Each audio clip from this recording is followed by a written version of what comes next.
Terima kasih Anda masih bersama kami. Bagi Anda yang baru saja bergabung, kami hadirkan kembali 3 berita utama hari ini.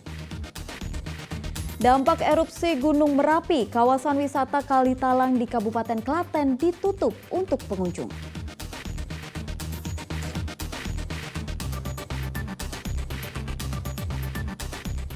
Jelang Ramadan, harga bawang dan cabai di Kabupaten Banyumas meroket. Warga makin tercekik karena nyaris harga semua jenis sembako naik.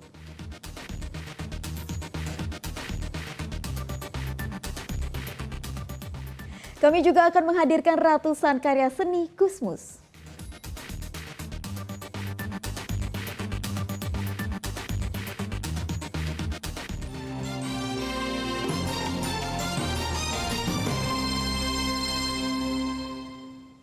Gunung Merapi di perbatasan Yogyakarta dan Jawa Tengah kembali meluncurkan awan panas pada Minggu sore. Namun luncuran awan panas tidak sejauh erupsi sebelumnya. Berdasarkan pantauan pos Babadan di Desa Kerinjing, Kecamatan Dukun Magelang, luncuran awan panas sejauh 1.500 meter ke arah utara. Letusan ini cenderung menurun dibandingkan erupsi pada hari Sabtu lalu. Meski demikian, hujan abu vulkanik tetap mengguyur permukiman warga di lereng Merapi, tepatnya di Desa Kerinjing. Tidak hanya permukiman, abu vulkanik tebal juga menutupi lahan pertanian warga. Arah angin. Kalau abu vulkanik tergantung arah angin, dominan yang hari kemarin sampai sekarang itu masuk ke arah anginnya ke utara barat laut. Namun siang ini setelah jam 12 akan ada pergeseran arah angin ke arah timur di lereng. Cuma kita tidak tahu untuk angin yang di atas itu bergerak kemana ya. Kalau yang hari kemarin sampai pagi tadi dominan arah barat laut utara. Mengantisipasi dampak erupsi Gunung Merapi, destinasi wisata Kalitalang di Kabupaten Klaten ditutup sementara untuk pengunjung. Penutupan sampai batas waktu yang belum ditentukan. Destinasi wisata Kalitalang di Desa Balerante, Kecamatan Kemalang, Klaten ditutup sementara untuk pengunjung. Penutupan untuk mengantisipasi dampak erupsi Gunung Merapi karena hanya berjarak sekitar 5 km dari puncak Gunung Merapi. Petugas tidak mau mengambil resiko meski hujan abu vulkanik belum sampai ke lokasi wisata ini. Bagi pengunjung yang sudah terlanjur sampai ke lokasi, diimbau mematuhi petunjuk pengelola dan selalu waspada. Melihat kondisi Merapi yang masih terus sering terjadi erupsi. Ditutup sampai kapan, Pak?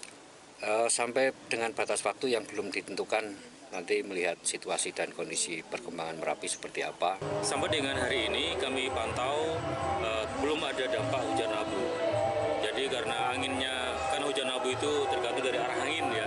Maka karena anginnya masih ke barat dan barat daya sehingga tempat kita masih aman dari hujan abu. Jumlah pengunjung destinasi wisata Kalitalang pada akhir pekan biasanya mencapai 150 hingga 200 wisatawan tiap harinya. Krisna Agung melaporkan dari Kabupaten Klaten. Ketua Umum PSSI Erick Thohir meninjau kesiapan Stadion Manahan sebagai salah satu venue Piala Dunia U20. Stadion Manahan di Kota Solo nantinya menjadi tempat final dan closing Piala Dunia U20 pada awal Mei 2023. Menjelang Piala Dunia U20 2023 yang akan diselenggarakan di Indonesia, Ketua Umum PSSI Erick Thohir mengecek Stadion Manahan Solo minggu kemarin. Stadion ini akan digunakan sebagai tempat laga final dan upacara penutupan Piala Dunia U20.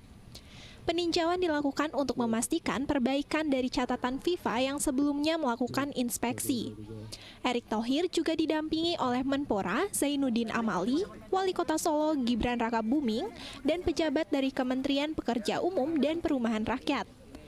Rombongan berkeliling dengan mobil listrik dan melakukan pengecekan ke dalam lapangan. Jadi saya juga akan meminta nanti kayak ada logo BUMN, seperti Taman BNI mungkin kita tutup dulu selama penyelenggaraan karena kita kan harus pastikan FIFA ada sponsor apa. Secara umum, Stadion Manahan telah siap untuk gelaran Piala Dunia U20. Hanya sedikit perbaikan di bagian rumput disesuaikan dengan standar FIFA dan menjaga sponsor FIFA tidak bertabrakan dengan kegiatan di sekitar stadion. Solo ini sudah bisa dipastikan menjadi tempat final. Saya kira ini menjadi semangat tersendiri untuk pemerintah kota Surakarta, ke Solo, dan saya lihat bahwa komitmen pemerintah bagaimana tertuang di dalam positive agreement sudah dijalankan dengan baik oleh Mas Wali Kota. Stadion Manahan merupakan stadion ketiga yang ditinjau kesiapannya untuk Piala Dunia U20. Selanjutnya, Erick Thohir dan rombongan akan menuju ke Bali memeriksa kesiapan Stadion Iwayan Dipta, Stadion Bung Tomo Surabaya, dan Stadion Gelora Bung Karno di Jakarta. Heri Prasetyo melaporkan dari Kota Solo. Sementara terkait kebutuhan listrik selama Piala Dunia U20, perusahaan listrik negara menerapkan skema listrik tanpa kedip di semua stadion yang menjadi venue Piala Dunia U20 2023. Seluruh stadion akan disuplai dengan pasokan listrik 3 lapis. Hal tersebut diungkapkan Direktur Utama PLN Darmawan Prasojo di sela-sela mendampingi rombongan Ketua PSSI meninjau Stadion Manahan pada Minggu siang. PLN ingin memastikan seluruh infrastruktur listrik beroperasi optimal sampai Piala Dunia U20 selesai.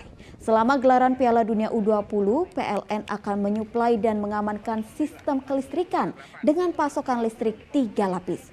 Bukan hanya di stadion, jaminan kelancaran kelistrikan ini juga ada di tempat latihan, penginapan, hingga media center. Ada 2 pasokan listrik dari PLN, dari 2 subsistem yang berbeda. Artinya itu 1 subsistem, tapi kita sambung dari 2 subsistem yang berbeda, 1 dari Klaten dan 1 lagi dari Ungaran. Kemudian ditambah lagi kita sediakan juga genset. Nah, dengan catatan gensetnya tidak akan menyala kecuali 2 pasokan tadi padam, dan itu. Asosiasi Sepak Bola Wanita Indonesia menggelar Festival Sepak Bola U10 dan U12 untuk memperingati Hari Sepak Bola Wanita Internasional, sekaligus untuk menjaring pesepak bola wanita untuk Piala Asia 2038 mendatang. Memperingati Hari Sepak Bola Wanita Internasional pada 8 Maret, ASBWI bersama PSSI menggelar AFC Women Football Day U10 dan U12 di lapangan Wisesa Desa Bandung Rejo, Kecamatan Meranggen, Kabupaten Demak pada Sabtu lalu. 4 tim sepak bola, yaitu 2 tim dari Kota Semarang, 1 tim dari Kebumen, dan 1 tim dari Surakarta mengikuti pertandingan ini. Jadi sebenarnya festival ini sudah diselenggarakan secara rutin setiap bulan di beberapa provinsi. Namun khusus untuk peringatan Hari Sepak Bola Wanita Internasional ini kita memilih di Jawa Tengah sebagai bentuk apresiasi terhadap dedikasi Jawa Tengah terhadap sepak bola wanita. Kategori 10 tahun dan 12 tahun dipilih karena ASBWI menargetkan Indonesia untuk menjadi juara Asia pada Piala Asia 2038. Selain itu, juga digelar pelatihan karir di dunia kulit bundar untuk memberikan gambaran pada anak perempuan tentang beragam profesi yang bisa digeluti. Ali Mustafirin melaporkan dari Kabupaten Demak. Ratusan hasil karya seni Gusmus dipamerkan di Museum OHD Kabupaten Magelang. Salah satu karya yang menarik dan unik yakni lukisan lelet nikotin atau kerak tembakau, serta lukisan yang menggunakan berbagai bahan media. Gusmus menjadi kurasi pameran ini. Ratusan pecinta seni menikmati indahnya lukisan seni karya Kyai Haji Ahmad Mustofa Bisri atau yang akrab disapa Gusmus yang dipamerkan di Museum OHD di Jalan Jenggolo, Kota Magelang. Pembukaan pameran dihadiri oleh Dewan Pimpinan Wilayah Kementerian Agama Eni Retno Yakut dan Alisa Wahidi. Pameran lukisan ini juga dihadiri oleh aktor Butet Kartarajasa. Hasil karya seni Gusmus memiliki keunikannya masing-masing. Ada lukisan lelet nikotin atau kerak tembakau, serta lukisan yang menggunakan berbagai bahan media dipamerkan. Animasi band metal rock yang melakukan karya puisi Gusmus. Yang sketnya adalah dibikin langsung oleh Gusmus, merespon lagu itu dan menjadi animasi. Jadi penjelajah ini Gusmus ini. Iya. Semua karya Gusmus penuh inspirasi dan penuh keteladanan dan menggambarkan kebebasan berekspresi dalam seni.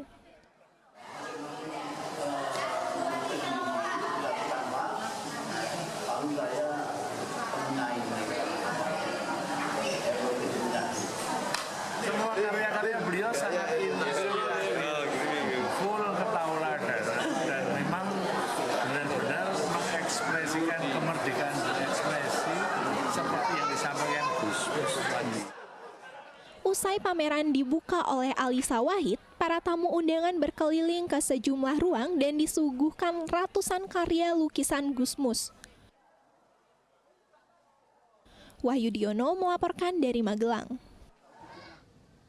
Informasi tadi mengakhiri jumpa kita hari ini. Atas nama rekan yang bertugas, saya Tabita Putri mengucapkan terima kasih atas kebersamaan Anda. Selamat beraktivitas dan sampai jumpa.